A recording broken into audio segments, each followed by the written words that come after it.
친절한 시사, 시원한 통찰, 출발 새 아침, 슬기로운 인터뷰.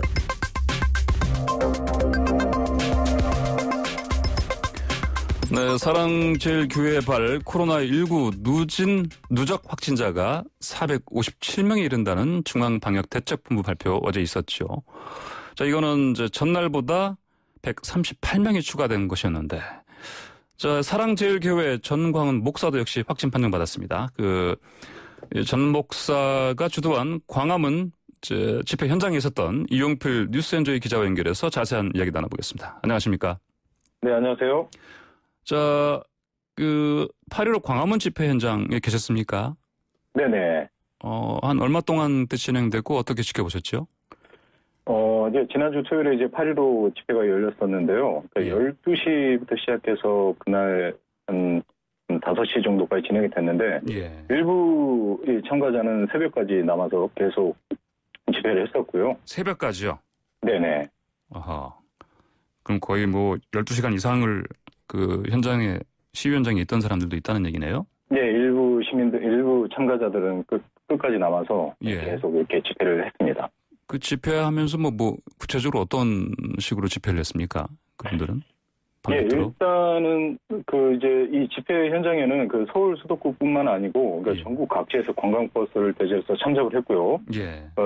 주로 이제 극우 개신교 시민 단체들이 참여를 했는데, 당시 현장이 워낙에 덥고 습하고 또 비도 오다 보니까 이 사람들이 이제 거리에 있는 게 아니고 주변에 있는 은행 ATM기나 아니면 광화문 역사 안, 편의점, 식당, 카페에도 들어가서 계속 이렇게 현장을 지켜왔었는데요. 근데 이제 실내에서는 아무래도 좀 시원하고 하다 보니까는 또 마스크를 벗고 있는 시민들도 적지 않았고요. 또 특히나 이제 노상, 길거리에서 비가 안 올 때 둘러 앉아서 함께 또 식사하는 그런 무리들도 있었습니다. 아, 그랬군요. 이렇게 거의 12시간 넘는 그런 상황을 계속 지켜보셨을 텐데. 네네. 또 일부 또 시위 참여자는 코로나에 걸릴 염려 없다. 마스크 쓰지 않고 이렇게 침을 뱉는 모습도 있었다. 이런 얘기가 들립니다. 어떻습니까? 네, 지금 실제로 보고는 침을 뱉거나 그런 사람은 제가 직접 보진 못했고, 저도 이제 보도를 통해서 봤고요. 근데 이제, 그러니까 제가 봤을 때는 대다수 참석자 마스크를 착용할 게 있었는데, 다만 이제 거리두기가 지켜지지 않았고요.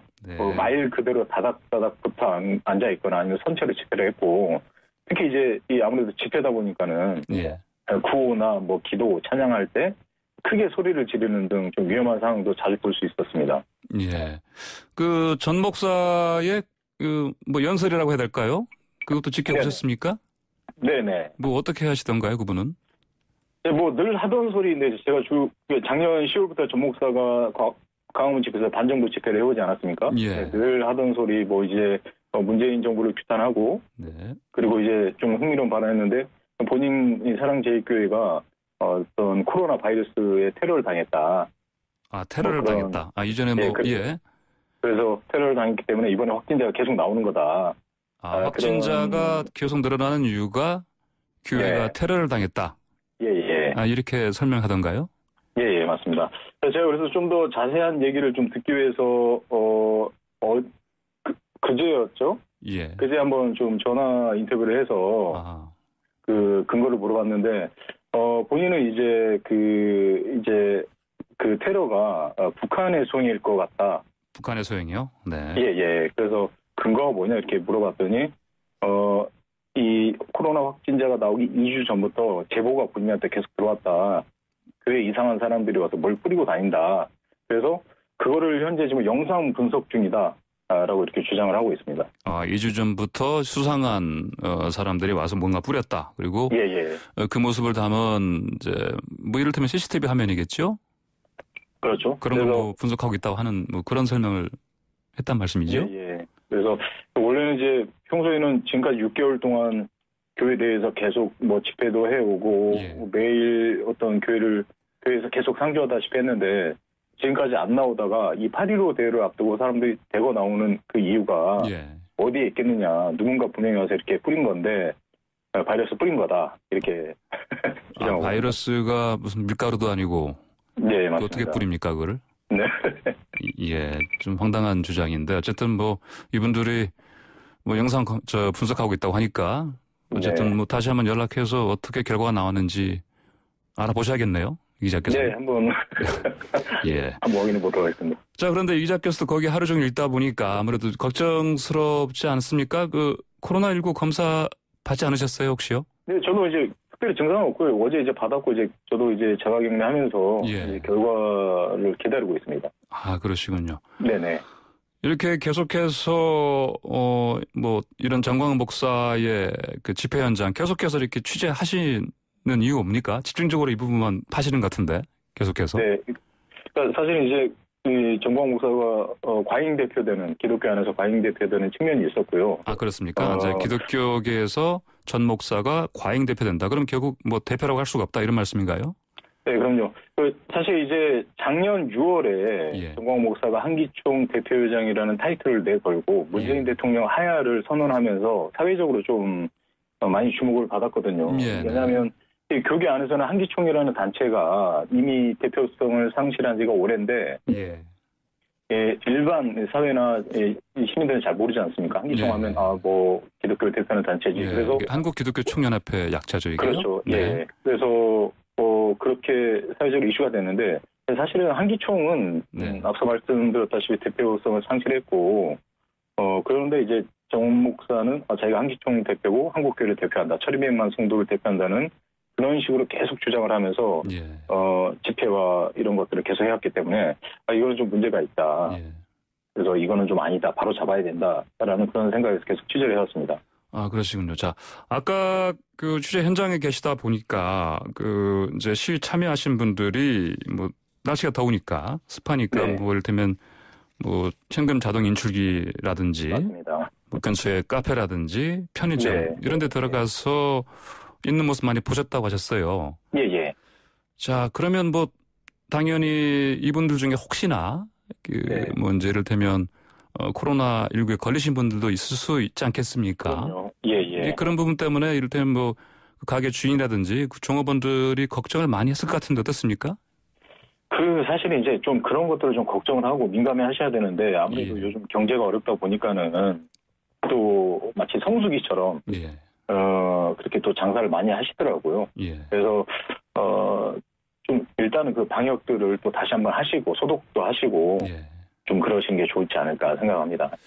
자, 그 현장에 계시면서 보신 것 가운데 뭐 특별히 또 기억에 남는 게 있습니까? 여전히 근데 이제 사람들이 일부 이제 보도를 많이 보셔서 아시겠지만 어마어마하게 사람들이 참여를 했거든요. 광화문 사거리부터 시작해서 경복궁부터 이제 저기 시청까지 거리를 가득 메울 만큼 사람들이 많이 참여를 했는데 이분들이 사실은 다 전국 각지로 또 뿔뿔이 지금 흩어진 상태이기 때문에 좀 빨리 좀 그 검사를 좀 받고 자발적으로 여기 확산하는데 좀 방지를 해야 되지 않을까 그런 생각이 좀 들었거든요. 현장에 있을 때. 그렇군요. 그런데 그 이제 집회라는 게 이게 사실 거기 참여하신 분들 뭐 명단을 일일이 파악하는 게 사실 거의 어렵지 않습니까? 당연히 역학조사 힘들게 되고요. 네네. 그럼 결국 이제 이분들이 이렇게 자발적으로 검사를 받아야 되는 건데. 검사 받지 않으면 뭐 어떤 처벌을 받게 됩니까? 아무래도 뭐 자발적으로 하지 않으면 좀 사실은 이게 방역 당국도 이게 지금 일일이 찾기가 힘들다. 그런 상황이죠. 좀 하시기 때문에 이 처벌까지는 제가 잘 모르겠고요. 다만 이제 아무튼 좀 너무 확산이 되고 있기 때문에 좀 계속 이런 언론이나 방송을 통해서 좀 자발적으로 받아달라 이렇게 이 요청을 드리는 방법밖에 없지 않을까 싶습니다. 자, 그 현장에서 그 촬영된 뭐 화면 또는 사진을 보면은 뭐 전광훈 목사가 확진 판정 받고서 병원으로 이제 병원으로 이송되기 전에 되면서 마스크를 안 쓴 모습 또 마스크를 내리고 휴대폰 전화를 하는 모습이 포착됐습니다. 현장에서 혹시 보셨습니까? 저도 사실 이거는 좀 현장 보도를 보고 알았고요. 이제 사실 그날 제가 이제 전 목사하고 통화를 했었는데. 그러시군요. 그래서 전 목사와 직접 통화를 하셨다고요? 전 목사와 이제 직접 통화를 했고요. 본인은 계속 뭐 몸에 증상은 없다. 검사를 받으라고 해서 받았고 그래서 17일이었을 텐데요. 그날 17일에 검사를 받고 그날 확진 판정을 받았다고 하더라고요. 예. 그래서 조 목사뿐만 아니고 이제 주변에 있던 최측근 보 목사나 조 목사 아내도 다 이렇게 지금 현재 코로나에 확진 상태고요. 네.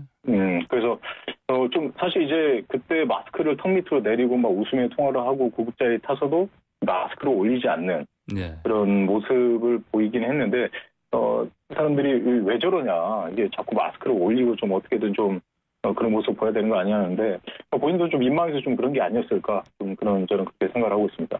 예, 그렇군요. 자, 이 전 목사 관련해서 계속해서 취재를 해오셨는데 아까 말씀하신 것처럼 한기총이 한국 기독교의 어떤 대표성이 오래전에 떨어졌다. 이미 잃었다 이렇게 말씀하셨습니다. 네. 자, 그런데 이제 이 정강 목사 이분 자체가 또 뭐 교단에서 파문됐다. 뭐 이런 얘기가 있습니다. 네. 뭐 어떤 얘기입니까?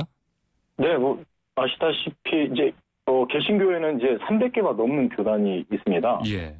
네, 이제 개신교 내부에서도 전 목사가 파문을 당했기 때문에 목사가 아니다라고 주장하는데 굳이 엄밀히 따지면 목사는 맞고요.